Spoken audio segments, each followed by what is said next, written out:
지난번 강의까지는 그 음악이 인간의 생리 신체적인 부분에 어떤 영향을 미치는지, 그리고 그 음악을 들었을 때, 지각하고 인지했을 때 사람들이 어떠한 반응을 보이는지, 특별히 생리 신체적 부분에 대해서 우리가 함께 공부하였습니다.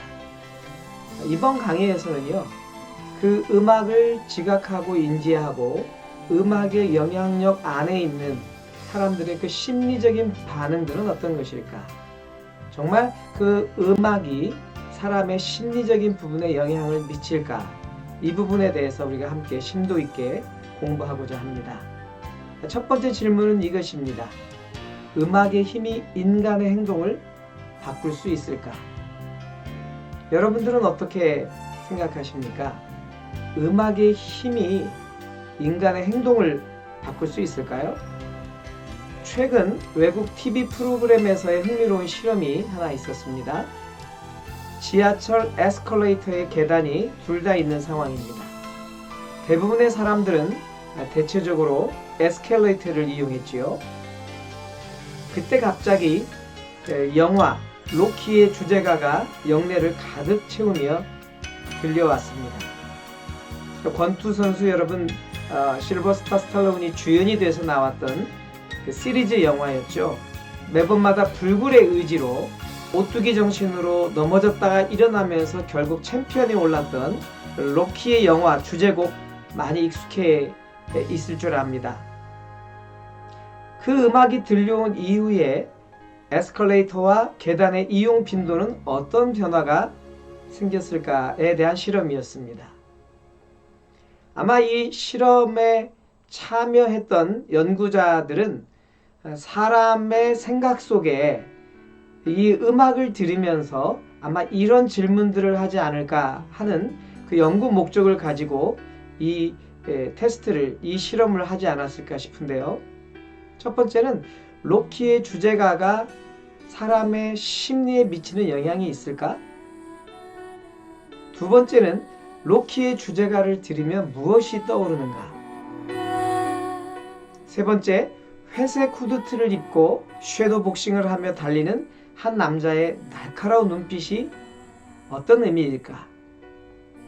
네 번째, 음악을 들으며 누구나 열심히 운동하고 싶다는 생각이 일어나지 않을까? 자, 이런 여러 전제를 가지고 이 실험을 했을 때 과연 실험의 결과는 어땠을까요? 이 실험에 참여했던 사람들의 결과는 이렇게 나와 있습니다. 로키의 주제가를 틀지 않았을 때 에스컬레이터를 이용했던 사람들은 84%였고 계단 이용자가 16%였었습니다. 하지만 로키의 주제가를 틀었을 때 에스컬레이터 이용하는 사람이 68%였고 계단 이용자가 32%로 증가한 것을 볼 수 있습니다.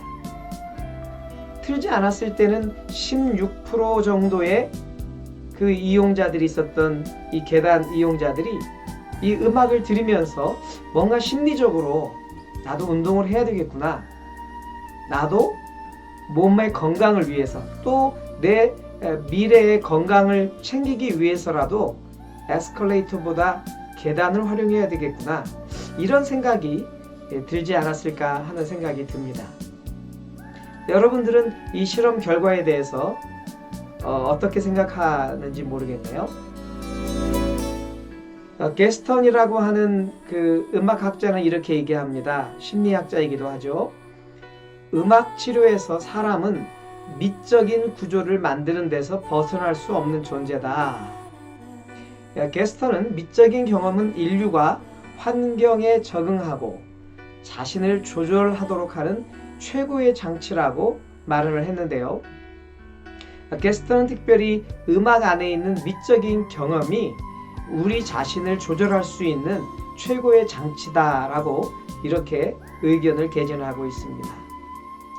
레더러라고 하는 학자는 음악적 경험을 림빅 시스템에 의한 상과 벌의 분배와 연관시켰습니다. 미에 대한 추구와 인간의 신미감은 사람의 풍요로운 삶을 위한 기본적인 필요라는 사실을 추측해 볼 수 있지요. 이 레더러라고 하는 분이 이 이야기한 림빅 시스템에 대한 부분이 우리에게 좀 흥미롭게 다가오는 주제가 아닌가 싶습니다. 여러분, 림빅 시스템이란 말을 들어본 적이 있으신가요?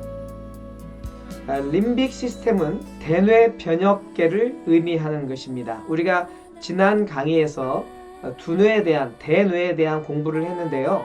그 안에 나오는 것이 대뇌 변역계라고 하는 그 영역이 있습니다.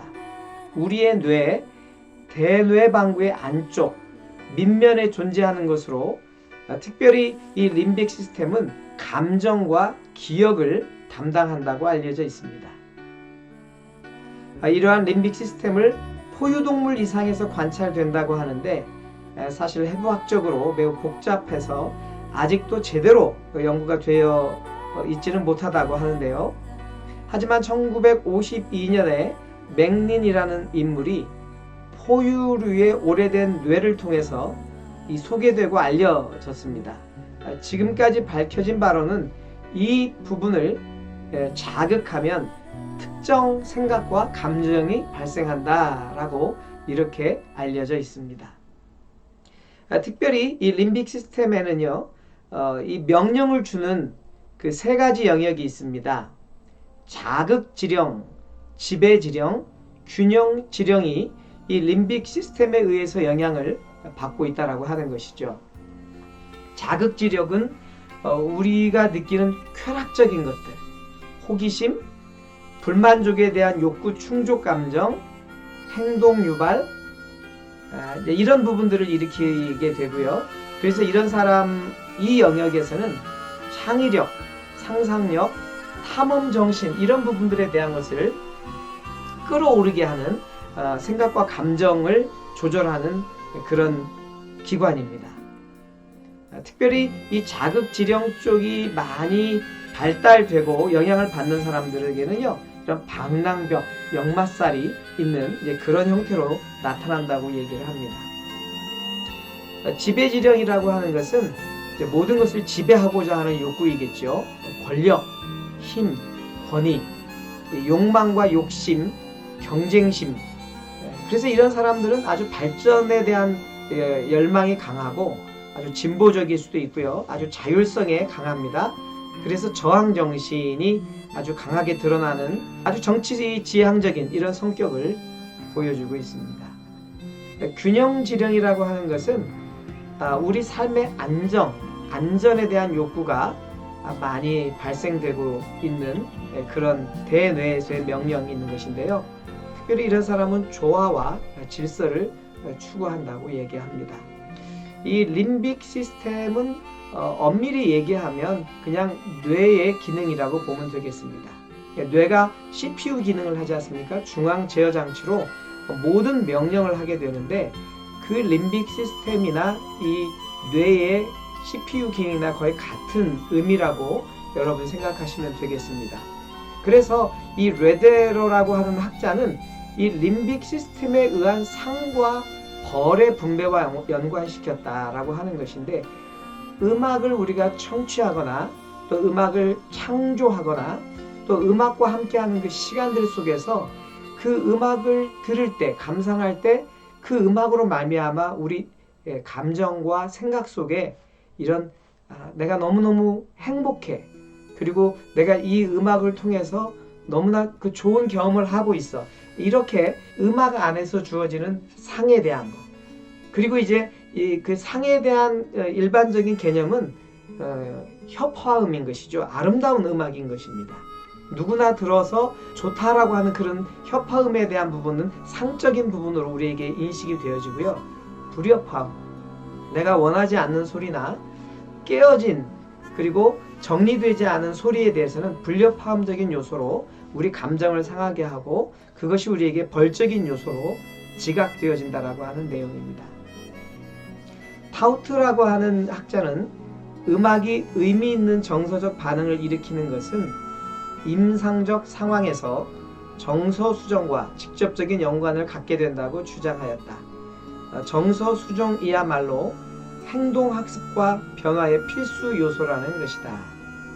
행동정서수정이라는 말도 있습니다. 그래서 우리가 어떠한 정보를 들었을 때, 또 외부적인 어떤 감각과 지각으로 인해서 내 삶의 행동의 변화를 일으킬 때 그것이 우리의 뇌를 자각해서 결과적으로 내 행동에 대한 정서 수정을 유발시킬 수 있다. 그래서 이것은 행동학습과 변화의 필수 요소다, 이렇게 이야기를 하고 있습니다. 다음은 마이어의 음악에서 감정과 의미 이론을 살펴보려고 합니다. 마이어는 음악 지각에서 그 음악을 들었을 때 우리 뇌가 느끼는 그 지각에서의 의미와 감정이 자극 자체에 있는 패턴의 자각을 통해서 일어난다고 이렇게 이야기하였습니다. 감상자가 음악적 패턴을 따를 때 기대 조직이 발달한다는 가정하에 음악의 지연과 해결 과정에 조심스럽고도 정교한 기대의 방해는 감상자에게 정서적 경험을 불러일으킨다고 주장했지요. 음악이 주는 자극이 현재 자신의 감정적, 신체적, 심리적 필요와 맞는다면 그 음악적 자극은 정서 수정의 단계를 거쳐 행동 변화의 경험을 가져오고 유지하게 한다.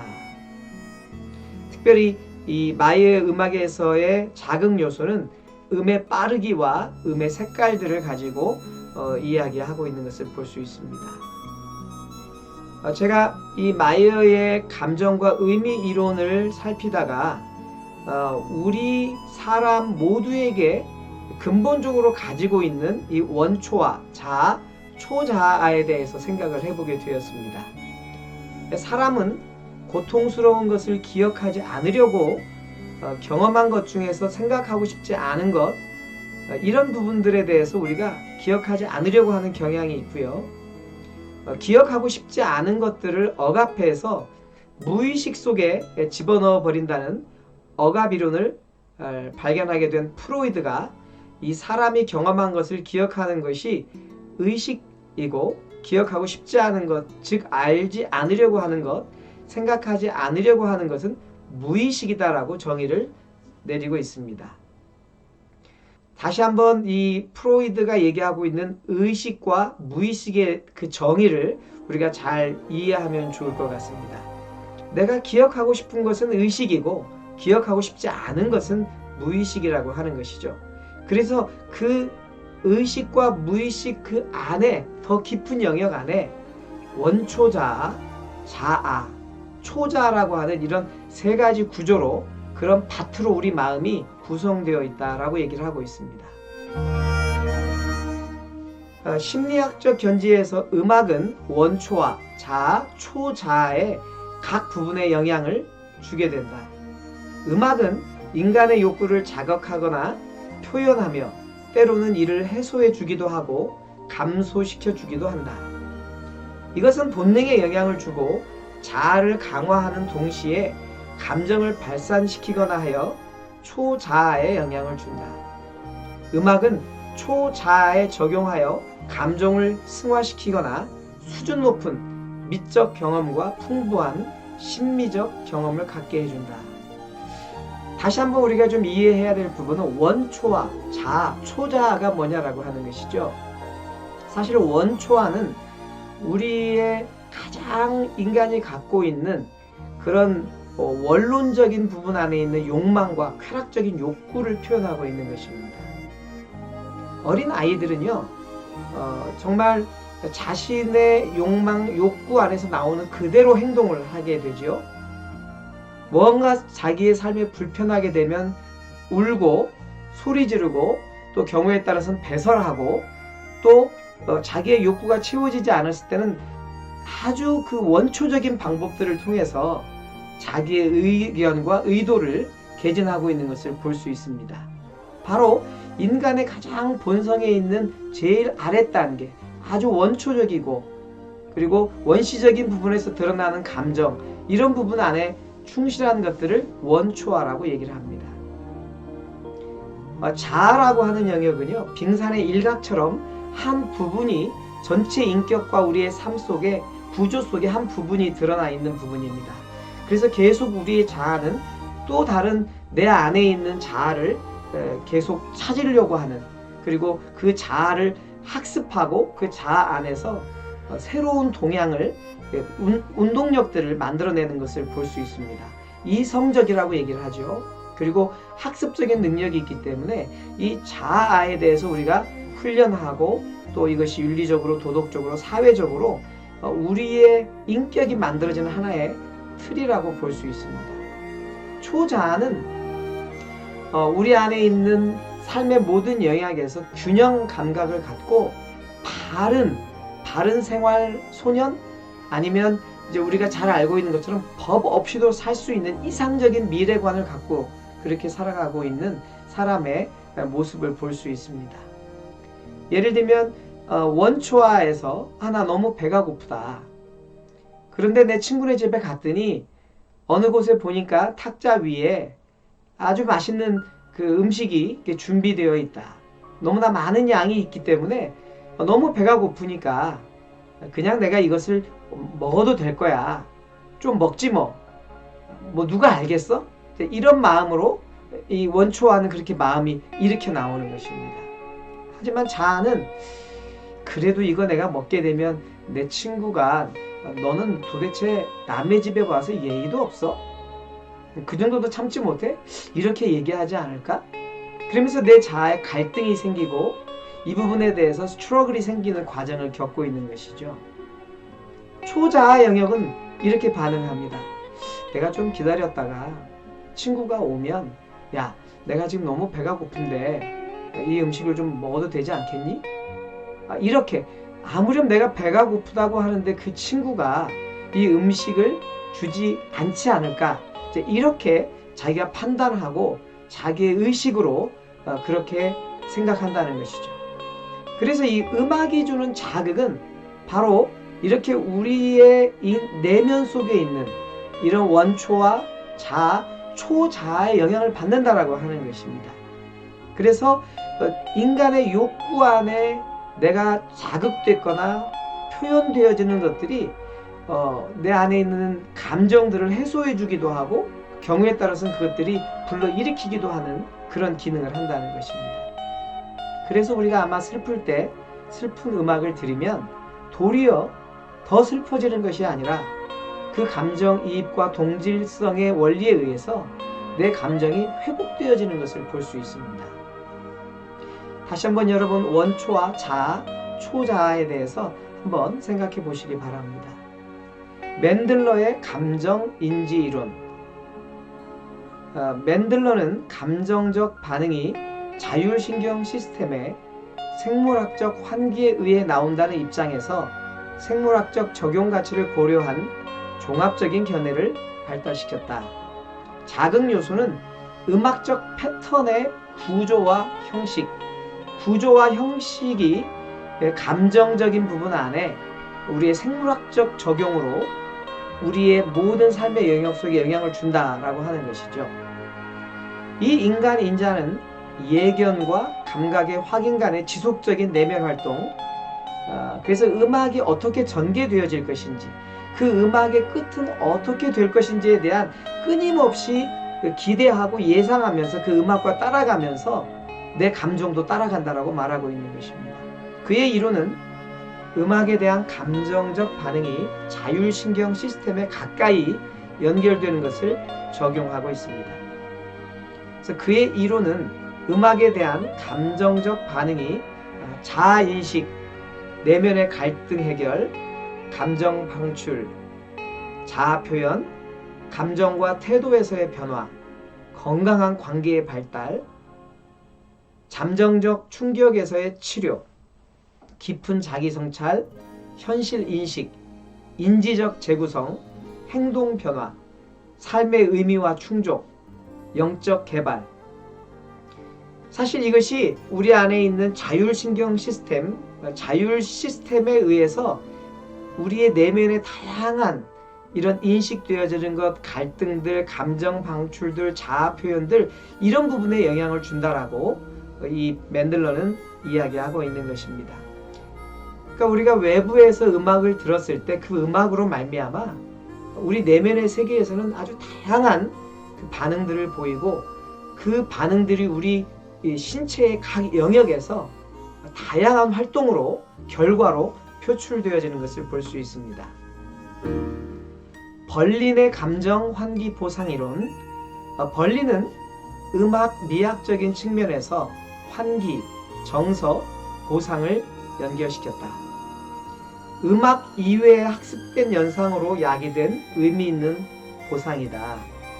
정서 수정의 과정을 위해서는 환자의 현재 필요와 상태에 음악을 맞추는 것이 시작이다. 감정 경험, 감정 교류, 정서 수정. 벌린이 말하고 있는 것은요, 음악을 들을 때 그 음악으로 말미암아 환기되어지고 또 우리의 정서가 변화되어지고 그리고 우리의 삶의 모든 생각 속에 있는 부분 안에 보상되어지는 것이 연결되어졌다, 이렇게 얘기하고 있는 것이죠. 그렇습니다. 우리가 방 안에 공기가 탁하거나 좀 덥다는 느낌이 있을 때, 그리고 냄새가 나고 이럴 때 우리가 창문을 열고 공기를 순환시켜 주지 않습니까? 그와 마찬가지로 이 음악이 우리의 귀를 통해서 대뇌의 중추신경을 통해서 자율신경으로 흘러가면서 우리 내부에 있는 불편한 감정, 슬픈 마음, 억압된 감정, 불안정 요소, 그리고 우리 안에서 스트레스로 인해서 우울증과 조울증, 많은 부분에 눌려있는 감정들이 환기되어진다라고 하는 것입니다. 그래서 그 음악적인 그 새로운 환기되어진 것들이 우리의 감정, 정서를 다스리게 되고 그것들이 또 다른 감정을 경험하게 된다는 것입니다. 그래서 이 감정이 이제는 다른 제3자와의 관계에서 교류가 되어질 수 있고요. 그것이 내 행동에 대한 수정으로까지 연결되어진다라고 하는 이론입니다. 그리고 이것은 음악을 통해서 우리 안에 쾌락적 가치를 경험하게 되는데, 음악적인 자극을 받을 때 내면에 형성되는 보상과 그에 의해 평가되는 가치, 그리고 그 과정을 통해 유발되는 동기를 가리키고 있습니다. 이번 강의에서는요, 이 몇 사람의 이론적인 부분을 가지고 짧게 여러분과 나누었습니다. 다시 한번 이번 짧은 시간이지만 여러분에게 두 가지 과제와 함께 좀 생각을 해보려고 합니다. 림빅 시스템에 대해서 여러분 한번 좀 깊이 생각을 해봤으면 좋겠다 싶은 마음이 있습니다. 그래서 A4 용지 한 장 이내로 여러분이 한번 이 림빅 시스템을 정리해서 제출해 주시기 바랍니다. 두 번째는 내 속에 나타난 원초와 초자에 대해서 한 장 이내로 여러분 개인의 삶을 적용해서 그것들을 서술해서 제출을 해달라고 부탁드리고 있는 것입니다. 어떻게 보면 우리 주변에 있는 사람들의 경향, 성향을 보게 되면 정말 이런 초자아적인 기질과 성격을 갖고 아주 단순하면서 동물적 욕망 또 동물적 쾌락에 대한 가치만 쫓고 있는 그런 사람들이 있습니다. 어떻게 보면 이런 사람들은 음악 안에서도요, 강한 비트가 있는 음악, 그리고 아주 소리로 듣는 감상하는 음악이 아니라 몸으로 느끼는 음악. 그래서 우리가 이런 콘서트장이나 이 클럽에서는 음악을 듣는다고 하지 않고 음악을 느낀다고 표현을 합니다. 그래서 장소에서는 음향의 설계나 음향 사운드의 전체적인 사운드의 그 크기가 엄청나게 중요한데, 베이스 음에서 울려나오는 그 사운드들이 우리의 심장과 우리의 몸에 직접적으로 영향을 주는 것이죠. 이 원초화에 개발되어 있는 사람들은 음악 안에서도 이렇게 단순하면서도 강한 음악들에 많이 좋아하고 그 경향으로 가고 있는 것을 볼 수 있습니다. 그리고 자아가 좀 깨어있고 자기 자신에 대해서 깊이 성찰하고 자신을 돌아보는 사람들은 아주 이성적일 수 있습니다.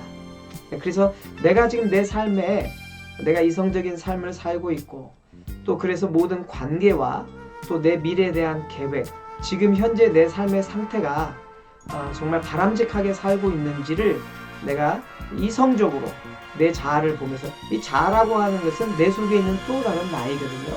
그것을 좀 바라보시면서 여러분이 자기 자신에 대한 글을 좀 써보면 좋지 않을까 하는 생각이 있습니다.